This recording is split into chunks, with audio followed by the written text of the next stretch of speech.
Welcome, here I've got REALME X50 Pro and I'm gonna show you how to turn on and off the camera grid lines at this device. So at first we have to tap on the camera button here to open it, and as you can see for now we are in the standard photo mode, so let's go to more advanced options.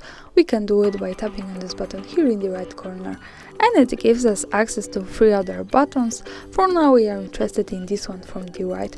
When we pick this we can open the advanced camera settings, and now let's slide a little bit down to the photo settings. As you can see at the first position here we have the grid lines, so by using this button we can easily turn it on and turn it off like that. This is how it works, and for now let me keep this turned on and let's go back to the camera. And as you can see, it generates us these lines. This is helpful when we want to use the rule of thirds in photography and making experiments with composition. Also remember that these lines are not visible at the real picture, so when I take a photo and when I go to the gallery here at the left corner, we can see them at the real picture.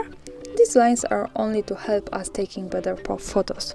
So of course when we don't need it, we can easily turn it off by going again to this button here in the right corner, tapping on these settings from the right and tapping on this option. So as you can see for now it's gone. So this is how it works. Thanks for watching, subscribe our channel and leave the thumbs up.